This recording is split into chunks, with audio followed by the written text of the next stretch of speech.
News drives markets, and every day, Montel's experienced reporters are on top of the stories that shape European market developments. Can you afford to miss out? Go to montelnews.com for the latest price-driving stories and a free trial.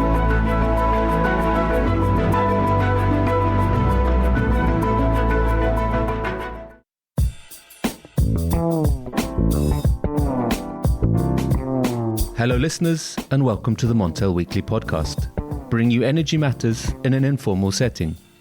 My name is Richard Sverrisson. Today we're talking energy demand and hydrology. I'm joined by Eylert Ellefsen of Energy Quantified. A warm welcome to you, Eylert. Yeah, thank you, Richard, for inviting me to this weekly podcast. How are you doing in these times? Well, I'm doing well here in the southern part of Norway. Where the infection has not been so severe.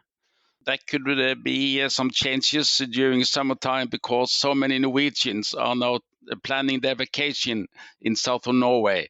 So there could be a new wave of infection rate here, which we are not so happy about, but we'll see how this turns out. Fingers crossed and all the best. I'm sure as people can't cross international borders, or it's very hard to do so, then people will have what they call, what we're calling staycations. But good to hear you're coping well, Eylert. Are you missing the football season? Or are you watching Bundesliga reruns? Yeah, I've been watching so many reruns last month, but I'm looking forward to watch football without audience. That is not so important. It's if matches on professional level can be started in some countries, that would be nice. But the general football for youngsters, I'm a bit more afraid if they can start. I think there are more difficulties in starting on this level. Absolutely. But we're not here to talk about football as much as we could do, Eylert.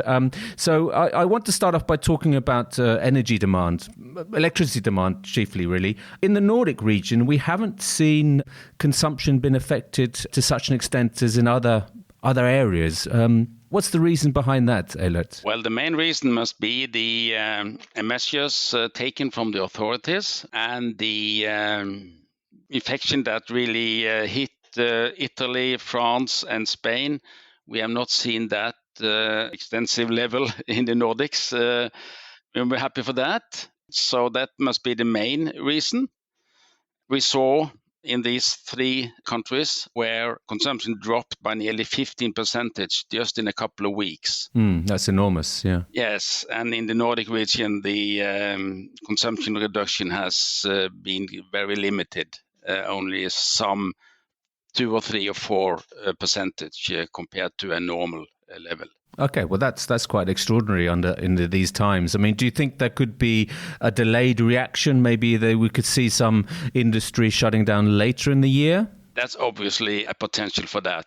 I think the general profile of the consumption development across all countries currently, the consumption level is determined by the measures from the authorities to reduce infections.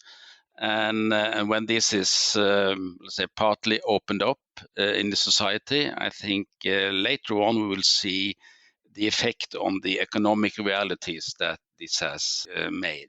I think during Q3 we will see more effects of the economic realities. So far, this is not seen in the Nordic region. For example, we might expect that the Norwegian power-intensive industry might do some reduction if their market has been damaged by this infection across the world, in fact. So we should have a clearer picture in Q3 or Q4 this year about how the demand for industrial products is looking. Yeah, I think so. I think it's a bit too early. But in Norway, we get a weekly report where we can see the development of the power-intensive industry.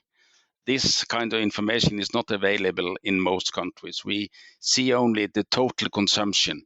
So we just have to make some evaluation. How can this be explained by the share of industrial consumption in the different countries and so on. Not everywhere is as transparent as the Nordic region, right? So. That's correct. But we don't see these numbers weekly from Sweden or Finland. It's only Norway that had this weekly update on the different categories of consumption. Okay. You mentioned the falls in other parts of Europe. I mean, where was the most dramatic fall? Was that in Italy or in Spain? And did it fall almost to 20%? Did it fall by 20%? In Italy, we saw the fastest reaction, or the earliest, but Spain and France followed, let's say, 1 or 2 weeks delayed. And I think in these countries we saw at the worst nearly 20% reduction in consumption, but now this has recovered partly, and I think it's about 15 to 10% reduction we see these days. Okay, and that's in Italy, Spain, and France, where you can see clearly that the demand is picking up again. Yes, that happened just after Easter, and now it's a question how fast it will recover. But it seems like it has stabilized now between 10 and 15%. For most of the other continental countries, I think we have divided the countries in Western Europe into 3 categories.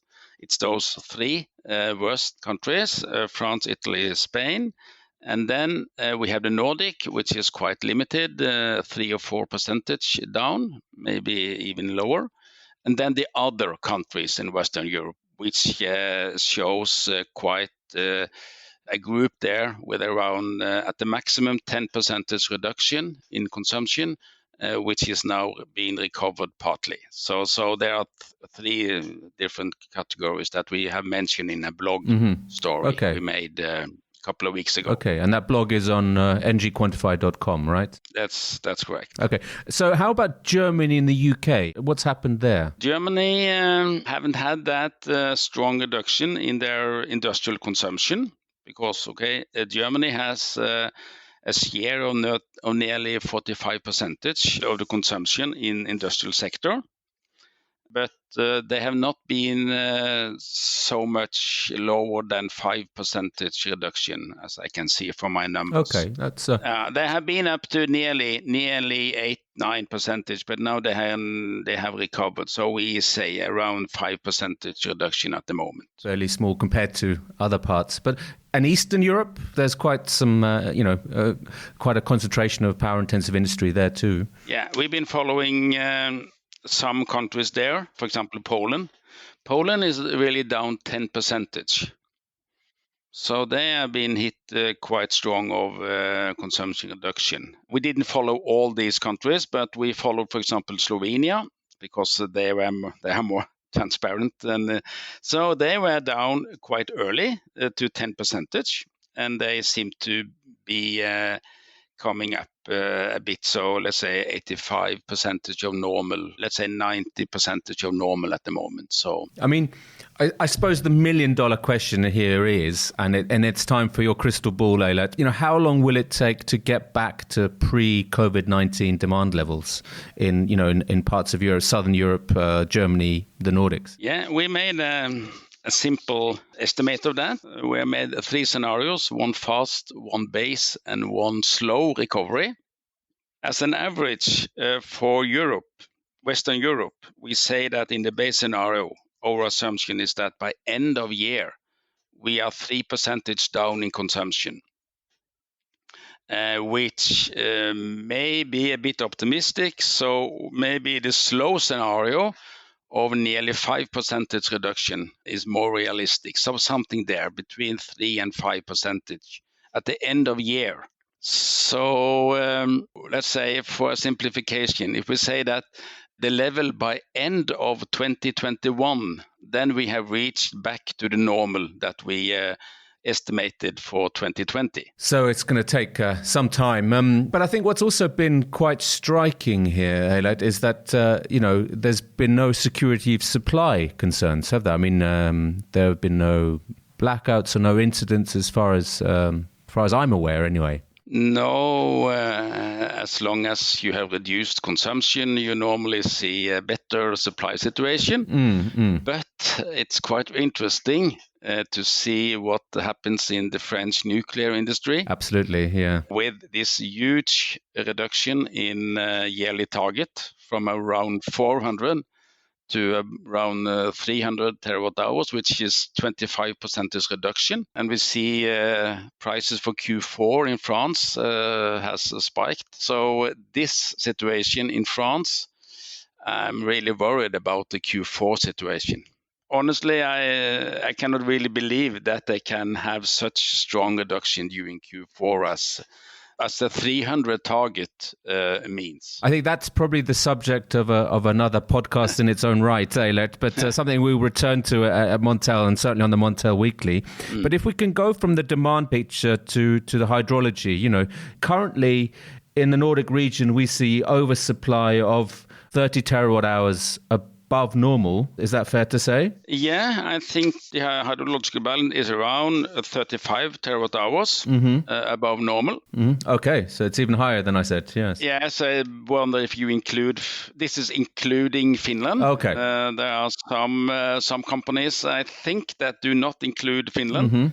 Or some references, but we include Finland. So I think we can say that it's a kind of all-time high hydrological balance. But so far in May, the spot price has been fairly high as well. So I think what does this mean? Will the snow melting be delayed? And how will that impact production and prices for the rest of this quarter and in July? Yeah, I think the situation we now see with rather cold outlooks for next week, temperature dropping during the weekend. And so far, the melting process has not really started. So this means that the snow levels across all countries, Norway, Sweden and Finland, will not be reduced this week or next week, which means that from the already extraordinary high Norwegian snow level will be even more extreme when it comes to, let's say, the seasonal or the normal of this date of year. I would say by end of next week, which is the 17th of May, I think the snow package will just be a straightforward line. There will be no reduction, which means that the melting process can be very intense and extreme, and the risk of flooding situation will really increase now. And I think that is, I suppose, the Norwegian Water and Energy Authorities, NVE, they will provide a new flooding risk report tomorrow. And I think this could be very interesting when it comes to just the physical situation. They'll come out on Thursday. We are recording on a Wednesday, so for those listeners who are unaware of that. But so you've got the fear of flooding, but you've also got extremely low demand, a massive oversupply. How will the producers react here? Yeah, we see that they will produce as much as they can. And we saw, for example, there was a week now with very strong export because of low wind power in Europe and Germany. So there was, I think it's the yearly maximum export level was seen last week or maybe the week before. But of course, the export capacity is limited. So this is what really limits the production at the moment. Could be then nice to have a cable toward the UK, but this is not available yet. So no, exactly. No, so I think there will be huge losses of water during partly the spring and also when the reservoir later on will be filled up. So there will be an extraordinary situation that will last several months ahead. I think maybe we will see some easing of the production pressure in September. I think we have to wait until September in Norway when it comes to Norway. Okay. So the water will just flow past the turbines, will be wasted. How long, you mentioned the oversupply of 35 terawatt hours in the Nordic region, including Finland. How long do you think this will last, this oversupply? Yeah, as I said, we will see. I can't see anything else, that we will see this very extreme situation last at least until August. And then we'll see if there will be how the precipitation turns out during the summer. But as long as there will be so much spillage of water, we will see maximum filled reservoirs, at least in Norway, also during August, and then everything can happen. It can be dry, it can be wet, so I don't have any scenarios for what will happen towards Q4 yet. But we will have very filled reservoirs at least until the end of August, as I see it. But I must also mention that also Sweden see a very strong snow reservoir, in particular towards the Norwegian border. There, the snow levels are very high.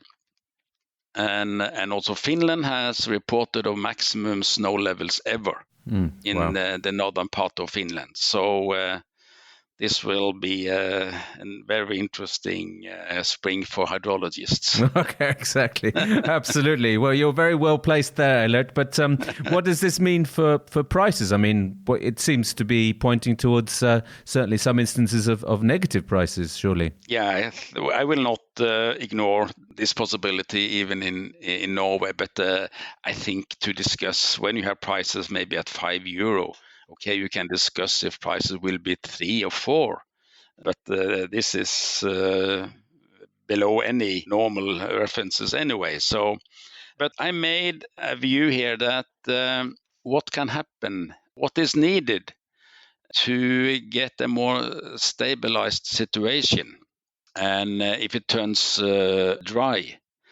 And then I would say that I think you need around 10 terawatt hours less precipitation than normal during, let's say, May, June, and July to have a nearly normalized situation during July and August. And this, I think, it seems unrealistic by current weather outlooks for May.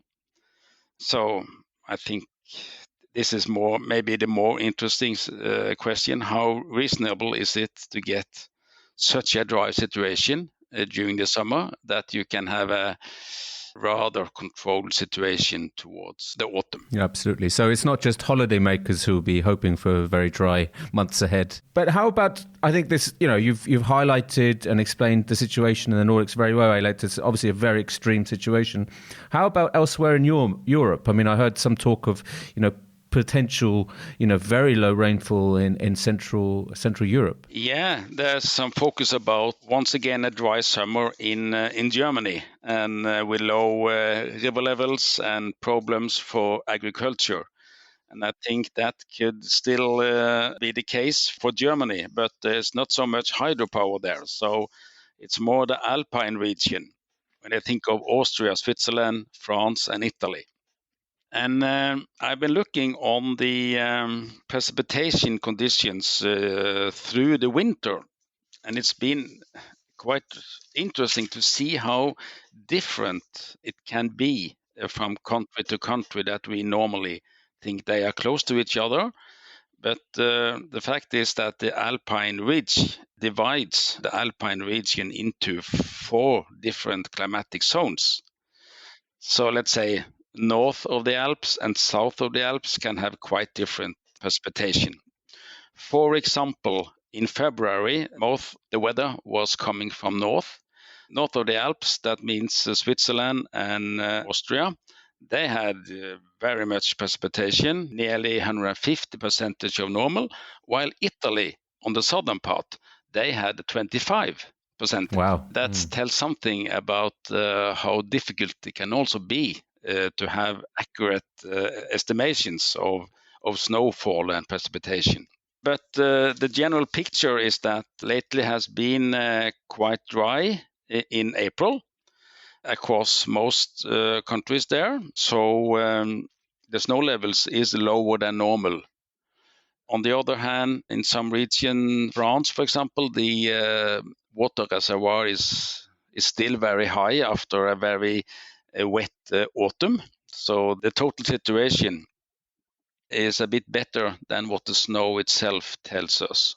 But there's a deficit. I imagine around 10 terawatt hours lower hydrological potential than normal in these 4 countries. It's something to keep an eye on for the coming weeks and months, and I'm sure you'll be keeping us informed, Eylert. So That's about all from the podcast this week, but we look forward to inviting you again, Eylert, and telling us all about how the year developed. So thank you for joining the Montel Weekly today, Eylert Ellefsen. Thank you, Richard, and I'm looking forward to tell you more about these things later on. Excellent. Listeners, remember to keep up to date with all our stories on Montel News. Follow us on Twitter, LinkedIn, and subscribe on Apple Podcasts, Spotify, and wherever you get your podcasts from.